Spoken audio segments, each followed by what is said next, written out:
Welcome to The Build Up, presented by the Florida Home Builders Association. It's where policy, housing, and the future of Florida's building industry come together. Now here are your hosts, Ryan Benson and John Riddle.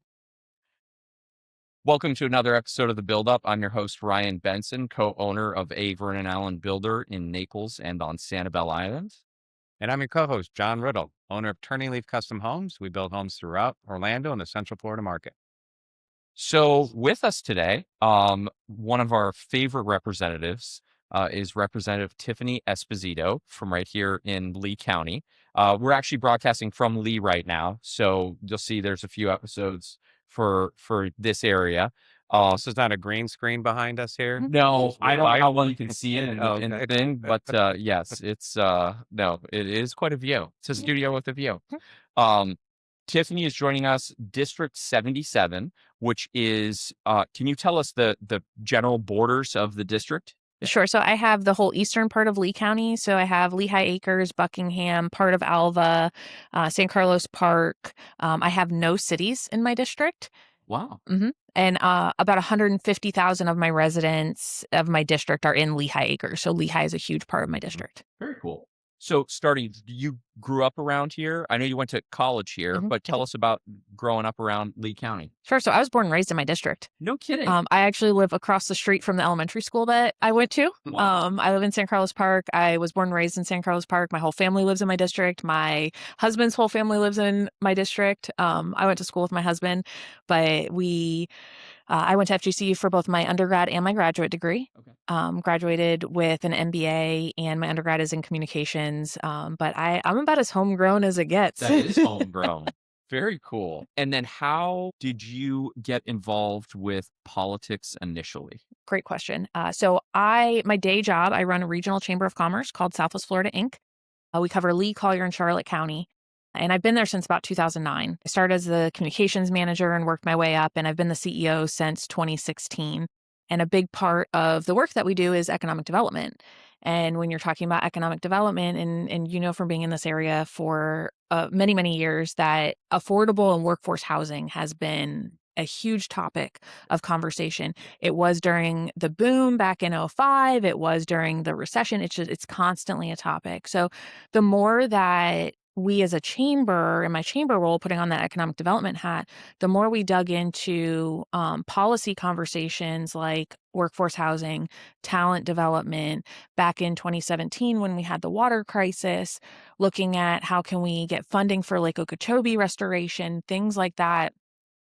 It all drove me to policy. The backstop is always policy. Specifically housing, when you're talking about workforce and affordable housing, the backstop is always policy. So after redistricting in 2022, there was a new district drawn, and it was where I was born and raised. So it was kind of a crime of opportunity, I guess, but I was not prepared to run for office. It's not something that I ever thought I would do. When I feel like it's one of those things that once you see it, you can't unsee it, and you can't help but get involved. Was there a specific ask that someone came to you and said you should run for office? I had a lot of people ask me to run for county commission, and that sounds awful to me. Like, God bless county commissioners. I can go to the grocery store and no one recognizes me, and I'm okay with that. I have this opinion of, I don't want to solve for one city or for one county. If we're going to solve problems, let's solve for the root cause. And I like working statewide, where just because Lee County has this problem or just because District 77 has this problem doesn't mean it's isolated to us. So how can we solve problems at a root cause and then deploy that statewide? So you decided you were going to run. Then the fun part was it a contested race for you? It was. How was that? So I had a primary because I'm in a +14 Republican district. So my race was in the primary. I had a self-funder come from DC and drop $250,000 into the race. It was, it makes you a better legislator. It really does. Because you have to go out and earn it. And it takes away this fear of, I might get primaried or someone's going to run against me. Like, I have no fear. I've been there, done that. Like, I knocked 6,000 doors in my first election. We didn't have any volunteers knocking doors for us. Like I personally You knocked walked. 6,000 doors. I got COVID the week before the election, and I was like at home dying on my couch. And but I was also very worried. I'm like, I should be out knocking doors, and I'm like, Yeah. I also can't get off the couch. Yeah. Your first run was during COVID. After COVID. Okay, Yep, after. I was in Okay. 2022. Yeah. So so that was in November 22. So I filed in March, Yeah. I think, but it was still. So you're primaried, then the general, and then did you have any idea? Well, in between the primary and general, we got hit by Ian. That's So that was that year. that was that year. It was a terrible feeling because I had no resources. I was like, as far as the community was concerned, I was elected because I had won the primary, but I hadn't gone through the general. So I had no office, I had no staff, I had no resources within the state government. So I was just kind of there. And kudos to our delegation. They did such a phenomenal job and they included me when they could. But I couldn't do anything because I wasn't officially elected yet until the general election. But yeah, we went through Ian, and then as soon as we got elected, we had the special session for hurricane relief and insurance relief and all of that. Yeah. Wow. Yeah. I know. That's quite an interesting opener to Yeah. politics. Welcome here. You know the best part, like hindsight's 2020, right? We had, I think, 2 special sessions before we went into real session, which as a freshman legislator, kind of just learning the ropes, not really knowing what to do, it was a great precursor Sure. and entry into I got to watch our senior legislators and how they presented and how the committee process works. So I'm very thankful for that experience and having those special sessions at that point in time. Yeah. You got to like shadow the process before you dive in and look at how to address policy. Before I ever had to stand up with a microphone. Wow, very cool. And then when you got to Tallahassee, how was it? And I say a lot of our listeners, we recently recorded an episode to explain how it works with you. There's a 60-day session, there's committee weeks, like how this whole process works. But you hadn't been in policy or law before, except running the chamber, which is advocacy more than creating policy. Correct. And I mean, how was it? How was it different? Like just showing up in Tallahassee and let's go? Yeah, pretty much. Yeah. They handed you a laptop and basically it was like, good luck. Oh. And hire an aide and go. It was, and I have a wonderful team of people surrounding me from the election side that helped me through. And again, our delegation was absolutely amazing. I had no resources because I was a new district. So normally when someone comes in, they tend to inherit staff and offices, and I had nothing. I had absolutely nothing. So I'm just truly unique experience. It really was. Did you have a chair and a desk at least? Did Yes. they start with that? Yep. Okay. I didn't get an office at home until, I don't know, 3 months after we got back from session. So at that point, I mean, I had been elected for almost a year, but where's your office? I don't have an office anymore. We do a virtual office. Yeah. We don't get that many walk-ins. It didn't seem like a good use of taxpayer dollars. Yeah. Wow. Yeah. But you really got thrown to it. Yeah. You walk into Tallahassee, they hand you a laptop. There was no training, no orientation, and it was go write laws. And as a candidate, you do a lot of networking and campaigning, and I had met Speaker Renner and Speaker Perez and Speaker Garrison, and they were all extremely helpful. But then you get elected, and then this amazing thing happened where my mind went completely blank. I'm like, I see all these issues that we want to fix around town all the time, and then it's time to file a bill, and I'm like, well, what do I do? Yeah. So I don't know if you covered this in your other podcast, but we have an entire department called bill drafting. So you just write an idea down, and all of a sudden the lawyers will spit it back in a statute, and I'm like, that's what I need. Okay. And we were very fortunate. We have some of the most talented staff members in every silo in both the House and the Senate. And it's really a pleasure to work with them. And you combine that with the talent that we have across the state with our elected officials and bringing their personal experiences and their the needs of their district to Tallahassee. And it's really fun. So, with your background, obviously a business person and leading a large advocacy group here, and tourism, I'm sure is very important to you too. How does that help shape your thinking and your policy decision making while you're in Tallahassee? Yeah, absolutely. So I love commerce. I love working on the commerce silo. My freshman year, we also had an infrastructure and energy silo. Like those are my sweet spots. If I ever get to choose, like that's what I gravitate towards.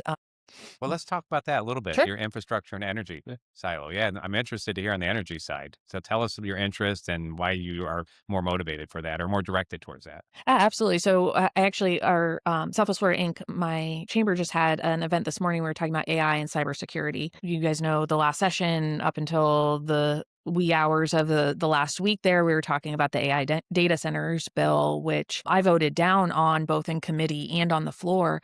I think it's something that we have to embrace. We can't bury our heads in the sand and think that this is going to go away. And if we do not participate, not only other states are going to beat us to the punch and going to excel from an economic development standpoint and beat us out for our business capital, but so is China. So is the on the global stage, it's going to happen. So I think it is short-sighted to think that we don't want that here out of fear. With that comes an energy conversation, because I do believe that uh, our homeowners, our residents, our ratepayers should not have the obligation of sustaining any type of excess use by an AI data center. I understand the concern there. We are fortunate, and I think we see a lot of the scary headlines in other states, and I'm so grateful to live in the great state of Florida because we already have structures in place to protect us from that. The PSC already regulates and monitors our utilities. We already have the ability, which already has an appointed board. We have those things in place to make sure that not only do we have the appropriate infrastructure and capacity, but we're also protecting the ratepayers. So as we continue to see the just immense amount of growth coming to Florida, whether you're talking about data centers or you're just talking about individuals moving to the area, it continues to put a burden on What our was power that AI consumption. bill for our listeners? Can you summarize it? Sure. So it started out as basically a ban on data centers. Was a ban. Oh, It was written in a way that you could not put a data center within a 5-mile radius of a residential community. So if you take a pinpoint and mm, say a 5 mile, that's nowhere in Florida. Nowhere in Florida are you going to be able to do that. yeah. There also was some language in there about prohibiting NDAs, which, coming from an economic development background, any company worthwhile that's going to come to our state, that's going to be a red flag to them of, you don't want us here. So that got stripped out at the end, and then the 5-mile radius did get stripped out at the end. The final version of the bill honestly wasn't that egregious because it had been gutted so much. My opposition to it, and the reason I voted no on it, is because I still think that it is a clear signal to the rest of the nation that we don't want data centers here, and I don't believe that to be true. So, what was the end result of that bill? Did it die in committee? Did No, it passed. It it passed the pass? House and the Senate. Well, I don't think it's been sent to the governor yet for signature, but I would venture to guess the governor's going to sign it based on his public comments on data centers. Interesting. So you just finished up your sophomore term, Mhm. your second term, and then going into junior, how um how do you want to advance through, the chair roles and subcommittees? Like where do you want to go for the next, call it, 4 years? I say, presuming that Yeah. continue. Where do you want to take that in Mhm. your role? I love commerce. I love commerce. I've tested out all different silos. I was an education chair this year. I was an Yeah. appropriations chair last year. I've been a whip. I've again been very fortunate in the roles that leadership has allowed me to participate in. I've done a lot of work in state affairs. I have a lot of interest in the state affairs space. I just, like, commerce is near and dear to my heart. I think that I believe that government's primary role is shared resources. So making sure that we have infrastructure. If we're going to invest, I think the very best way we can invest in economic development is investing in infrastructure, making sure that we can move people, goods, and services throughout the state. And that's, though, is an appropriate use of tax dollars. in a fiscally conservative way that allows everyone to succeed. And most importantly, it allows our businesses to grow and thrive. Um, so I like, Commerce chair. I, That'd be I it. mean, I would love to be. I don't Yeah. want I was to, let's just put it out in the just point ether. it out there. Who's going to be the speaker in your final term? Speaker Kennedy. Okay. So cool. Well, good luck. Yeah. Thanks. If she's listening, Thanks. that would be Of cool. course she's listening. It's no secret that I love commerce. I believe deeply Literally in your day job Yeah. is like managing the commerce of the area. Yeah. Exactly. Yeah. I believe deeply in deregulation as well. I mean, you all are in a regulated industry. More regulation is never helpful. And I believe deeply that the private sector is far better at solving problems than government ever will be. Well, you sponsored a bill this year, right, on building permits? I did. Yeah. Okay. I did. Tell us about the impetus for that. Where'd that come from? How did Sure. that start? So my first 2 years, I ran a bill. The first year it died. The second year it passed on shot clocks for residential single family home building permits. It's one of the things I'm most proud of. And it's one of the reasons I ran for office, because kind of going back to your first question, when we're talking about workforce housing and when I say affordable housing, I'm not talking about subsidies. I'm talking about, I do not believe that we can subsidize our way out of an affordability crisis. I don't think it's fiscally conservative, and I don't think it's possible. Well, that's important to know because that's where it gets lost, right? Correct. In the interpretation. Right? So when you're talking about workforce housing, I want normal houses for normal people. I want the people who work at Publix or the people who work at Lee Health or the people who work at the print shop down the street to be able to live somewhere within the radius of their job, right? Normal houses for normal people. And long before I decided to run for office, we would do roundtable discussions with a lot of our developers and builders and really trying to decipher, like, what's the root cause, right? What is it that we as a chamber, this was from an advocacy standpoint, where can we move the needle to make a difference? And again, the backstop was always policy, because we don't have a bucket of money to hand out. We can't give out tax credits. And again, I don't believe that it works. What increases the cost, and you guys, I'm speaking to the choir here, but what increases the cost is time. If we can reduce the time, and the predictability, you all can produce a product that is more affordable. So I went at it from that perspective, and we got the shot clock for permits. Which is awesome, by the way. Thanks. Yeah. I was really excited about it. I know that there's still problems. I've had so many conversations with stakeholders over the last few years and the problem is that cities and counties just ignore it. And it's not just that portion of the law, but many laws that we put into place, they just completely ignore it. So we're having conversations within the legislature of how do we hold the cities and counties accountable. What's the teeth, right? That you put What's in. the teeth? And the technology's kind of taking us there a bit too. Like we've talked a lot as an association about, the AI advancements. And that's coming down the chute where it will not take weeks for a plan reviewer to go through. I've talked with building officials and it's like, that's a 3-minute process now. And then it's pointing out, look here, here, and here. That software is going to bounce back over to the architect and engineer software. They're going to remedy, bounce it back in. And there's really no good reason Correct. that it should take more than days. Correct. And part of that bill a few years ago, we opened up their excess funds are limited on what they're allowed to spend it on. We included AI and technology Awesome. as an allowable expense of their excess funds for that reason. You might like to hear this from an AI perspective. There is a subgroup within our FHBA that it's investigating AI and how it helps our builders. There's a person in our group who's already developed an AI that will review plans prior to plan review. Awesome. And I'm kind of a beta test for that also, because I don't need to spend 2 or 3 weeks or 4 weeks or God forbid, a month and a half. Time is And that- money. When it's already kind of reviewed, then it goes to the permitting department, then they can just get it turned around right Yep. away. Yeah. Time is money.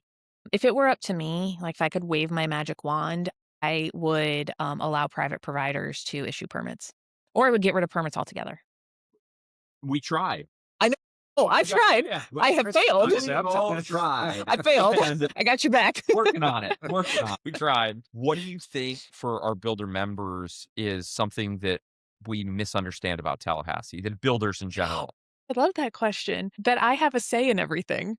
Great point. I mean, it's kind of like the little secret that nobody wants to talk about, but like the House is a very top-down approach, and Yeah.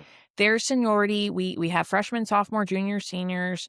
There's seniority. There's people in leadership. So I'm one of 120, and we have a Republican supermajority, which is great. That a Republican doesn't make a Republican doesn't make a Republican in the state of Florida. Last cycle, I was in charge of the grassroots campaign for House campaigns, and I knocked doors in almost every district in the state. And it's really a cool experience. If you guys are in your local communities and you have a chance to knock doors with your state reps, like do it. It's awkward at first, and then you get used to it, but it's really a fun experience because you get to know your state rep, but also like you start to really be able to understand like everyone is perfectly suited to their district. When you see their district and you see who represent it, it's like it clicks, it makes sense. So everybody has different needs. We're a very diverse state. So while I'm a very conservative Lee County Republican, there might be a conservative Republican in the Panhandle who's going to completely disagree with me because they're representing rural communities and want to make sure that they get resources and policy that's appropriate for their community. And we don't have those same needs. So a lot of times it's not just negotiating with Democrats, it's negotiating amongst our own party and the diversity of our own state. And I'd add to that too, people understanding your role in the Florida House of Representatives and what that means jurisdictionally. Yes. Like that Yes. you are not passing a budget for TSA. Like, but a lot of people don't understand like what falls under what bracket with it. So I thought COVID was a really great civics lesson for people when you start talking about mask mandates and things like that and the different levels of government. I thought that was one of the positive things that came out of COVID. But my office gets contacted more for potholes and school district things than anything else. And we're constantly just trying to connect to the appropriate office. But we are the Florida House of Representatives. And part of our role is also, we don't get to, just because we passed a bill, post-session, you see a lot of this on social media where they'll say like the legislature passed this or the House passed this. Just because it passed the House doesn't mean it passed the Senate and doesn't mean that the governor's going to sign it. So, and whatever form it starts in is never the form it ends in, which I think is a good thing because we end up with a better product that is a negotiated product amongst the legislature and all the representatives. That's an issue we try to get out to our membership too. We come up there strong with 200 plus members during our session week, and we let them know that while this might be a tier or top tier priority and we can get a sponsor of a bill, we can get it moving, it's most likely not going to end up how it was originally put out. Oh, never. It will never end up how it's originally put out. And the most changes happen in the last 48 hours. Back and forth. Messages, because depending on what the versions coming up are. Yeah. And that's where the magic happens. That's where things happen, where things get pulled out, things get put in. And if you're not paying attention, it happens super fast. Chaos management, right? Yeah. We had an interview prior to talking about, he thought his major role was chaos management. Yeah. What he did, a lobbyist. Yeah. So. Yeah, that's true. Yeah. So after you're done in the House, what do you want to do? I don't know. And you can say that's an acceptable answer. So I have 2 more terms. I'm on the ballot in 26, and then my senior year, I'll be on the ballot in 28. And so I have 4 more years. And in politics, like that is a lifetime. If you would have asked me 4 years ago if I would be here today, I would have laughed in your face because this was not on my radar at all. So I have no idea. I love Lee County. I love my district. I love the work that we get to do. So if an opportunity arises, that's great. If not, I love the job that I have. And so much of what I get to do, I already do with Southwest Florida Inc.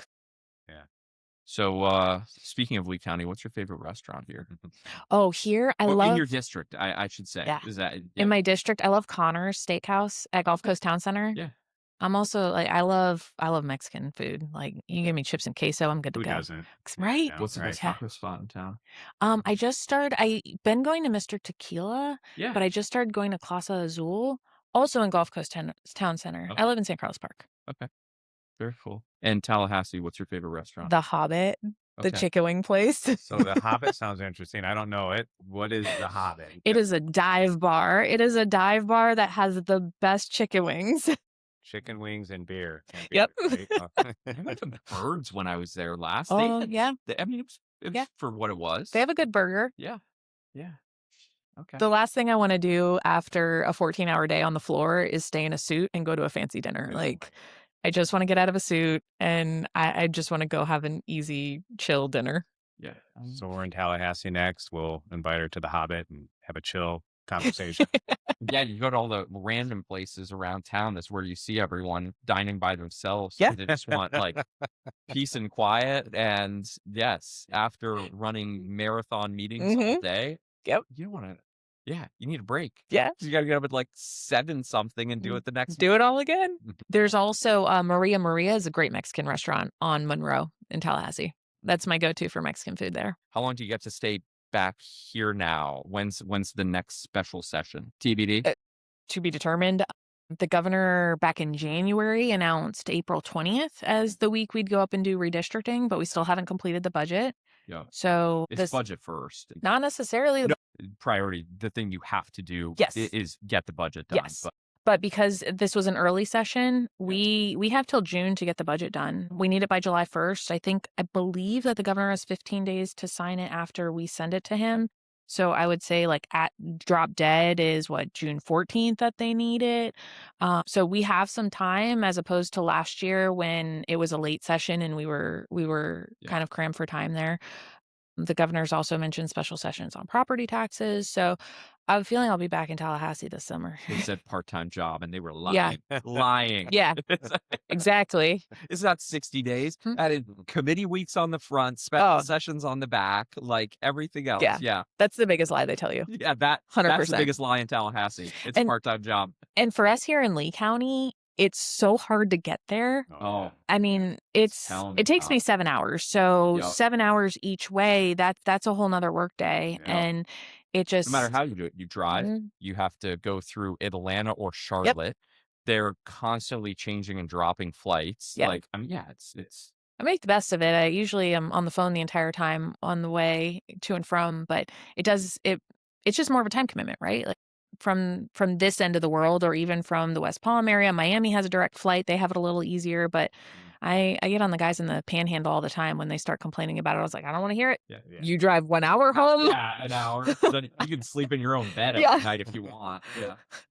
I'll talk to them sometimes. They're like, oh, well, I have an event at home I'm going to run home for, and then I'll be back for session tomorrow. And I'm like, I can't do that. Yeah. No. You could fly. One of the reps, and you like learn to be a pilot. Yeah. Just going back and forth that way. Yeah. It's still, I mean, it's still It's still hours. I usually, if I fly like that, I can usually like door to door 4 hours. So I save a few hours, but then it's rental cars and Ubers and all that. So yeah. Forget about distance, weather. Yeah. Right? You go up there and it's About it. freezing cold. I hate it. It's Yeah. so cold. Up there. Well, and I mean, flying too, I remember going up and it's like constantly changing because it gets so foggy in Tallahassee. It does. And so sometimes you just can't even if you fly, Mhm. where it's like, sorry, we're stuck on the ground here until it clears up there. Yep. Yeah. Flying, it's a dangerous game because it never goes according to plan. Where at least if I'm driving, I know like I know what time I can show up. Yeah. Yeah. Yeah. Sarasota will be stopped. Yep. This time to this time. Correct. Tampa, I can clear it by this. That's it. Yeah. Got it. Cool. Well, thank you very much. Absolutely. We appreciate you joining us. Thanks for having me. Anything else you want to say to our listeners or of the association? I think the biggest thing is the work that you guys do matters. It really does. And you push through really positive policy. The association does a phenomenal job in representing your needs. They're very active in communicating with us. And I really appreciate that, especially coming from a place of I understand your issues and I have worked in it long before I ever ran for office. But for representatives who this is a new topic to them, your advocacy matters, your voice matters, and keep up the good work. And the time you spend in Tallahassee matters. I know sometimes it's a quick 10-minute meeting and it might not feel like we're listening, but we are. And the biggest thing that we take from it is if I see that topic come up later, I might not remember what you said, but I know who to call and ask. And that is invaluable to not only your industry, but to the constituents in the state of Florida. Great Awesome. message point. Yeah. Yeah. As we encourage our members to get involved, encourage them to get involved locally with their representatives also, so that they know you and have a relationship. So when they come to Tallahassee to represent us, they can walk right in and Mhm. start the conversation from there. Yeah. It matters. Well, we appreciate what you're doing very much. And thank you. This has been another episode of The Build Up with Representative Tiffany Esposito. Thank you. And that's a wrap on this episode of The Build Up, presented by the Florida Home Builders Association. Thanks for listening.